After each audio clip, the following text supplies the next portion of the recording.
ನಮಸ್ತೆ. ಎಲ್ಲರಿಗೂ ಕೂಡ ಗೃಹಲಕ್ಷ್ಮಿ ಯೋಜನೆಯಲ್ಲಿ ಹಲವಾರು ತೊಂದರೆಗಳು ಉಂಟಾಗ್ತಿದ್ದಾವೆ. ಇದೀಗ ಮತ್ತೆ ಒಂದು ಗೊಂದಲ ಶುರುವಾಗಿದೆ. ಸರ್ಕಾರ ಗೃಹಲಕ್ಷ್ಮಿ ಯೋಜನೆ ಬಂದ್ ಮಾಡ್ತಿದೆ ಅಂತ ಹೇಳಲಾಗ್ತಿದೆ. ಹಾಗಾದ್ರೆ ಯಾಕೆ ಬಂದ್ ಮಾಡ್ತಿದ್ದಾರೆ? ಇದಕ್ಕೆ ಲಕ್ಷ್ಮಿ ಹೆಬ್ಬಾಳ್ಕರ್ ಮೇಡಮ್ ಏನು ಸ್ಪಷ್ಟನೆಯನ್ನ ಕೊಟ್ಟಿದ್ದಾರೆ? ನಿಜಕ್ಕೂ ಬಂದ್ ಮಾಡೇ ಬಿಡ್ತಾರ ಅಥವಾ ಇನ್ನೇನಾದ್ರೂ ರೂಲ್ಸ್ ತಂದಿದಾರ ಅಥವಾ ಏನಾಗ್ತಿದೆ? ಈ ಗೃಹಲಕ್ಷ್ಮಿ ಯೋಜನೆಯ ಹಣ ಯಾಕೆ ತಡವಾಗ್ತಿದೆ? ಏನ್ ಹೇಳ್ತಿದೆ ಸರ್ಕಾರದಲ್ಲಿ ಏನು ಚಿಂತನೆಯನ್ನ ನಡೆಸಿದ್ದಾರೆ? ಏನ್ ನಡೀತಾ ಇದೆ ಸರ್ಕಾರದಲ್ಲಿ ಅಂತ ಈ ವಿಡಿಯೋದಲ್ಲಿ ನೋಡೋಣ. ಹಾಗೆ ಗೃಹಲಕ್ಷ್ಮಿ ಯೋಜನೆಯ ಅಮೌಂಟ್ ಯಾವಾಗ ಬರುತ್ತೆ, 11 ಮತ್ತು 12ನೇ ಕಂತಿನ ಅಮೌಂಟ್ ಯಾವಾಗ ಬರುತ್ತೆ ಅಂತ ಈ ವಿಡಿಯೋದಲ್ಲಿ ನೋಡೋಣ. ನೀವು ಕೂಡ ಗೃಹಲಕ್ಷ್ಮಿ ಯೋಜನೆಯ ಅಮೌಂಟ್ ಪಡಿತಾ ಇದ್ರೆ ದಯವಿಟ್ಟು ಈ ವಿಡಿಯೋನ ಲೈಕ್ ಮಾಡಿ. ಹಾಗೆ ಯಾರೇನ ಚಾನಲ್ ಸಬ್ಸ್ಕ್ರೈಬ್ ಮಾಡ್ಕೊಂಡಿಲ್ಲ ಸಬ್ಸ್ಕ್ರೈಬ್ ಮಾಡ್ಕೊಳ್ಳಿ. ಹಾಗೆ ಈ ವಿಡಿಯೋನ ಎಲ್ಲರಿಗೂ ಕೂಡ ಶೇರ್ ಮಾಡಿ. ಫ್ರೆಂಡ್ಸ್, ಜುಲೈ 31ರಿಂದ ಹೊಸ ರೂಲ್ಸ್. ಈ ಮಹಿಳೆಯರಿಗೆ ಗೃಹಲಕ್ಷ್ಮಿ ಯೋಜನೆಯ ಹಣ ಸಿಗೋದು ಡೌಟ್. ಹಾಗಾದರೆ ಯಾರಿಗೆಲ್ಲ ಹಣ ಸಿಗೋದಿಲ್ಲ? ಜುಲೈ 31ರಿಂದ ಏನು ಗೃಹಲಕ್ಷ್ಮಿ ಯೋಜನೆಯಲ್ಲಿ ರೂಲ್ಸ್ ತರ್ತಾ ಇದ್ದಾರೆ ಈ ವಿಡಿಯೋದಲ್ಲಿ ನೋಡೋಣ.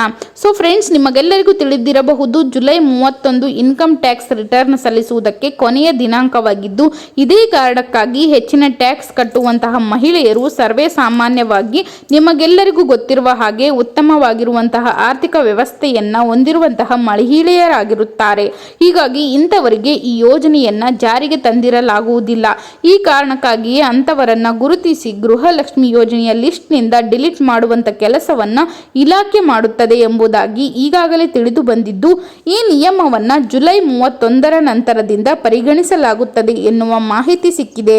ಇನ್ನು ಹೀಗಾಗಿ ಇಲ್ಲಿ ಕೂಡ ಯಾರೆಲ್ಲ ನಕಲಿ ದಾಖಲೆ ಪತ್ರಗಳನ್ನ ಉಪಯೋಗಿಸಿಕೊಂಡು ಅರ್ಜಿ ಸಲ್ಲಿಸಿದ್ದಾರೋ ಅವರ ಹೆಸರು ಡಿಲೀಟ್ ಆಗುವಂತಹ ಸಂದರ್ಭ ಬಂದಿದೆ ಎಂದು ಹೇಳಬಹುದಾಗಿದೆ. ಇನ್ನು ಯಾವುದೇ ಕಾರಣಕ್ಕೂ ಗೃಹಲಕ್ಷ್ಮಿ ಯೋಜನೆಯನ್ನ ನಿಲ್ಲಿಸುವುದಿಲ್ಲ.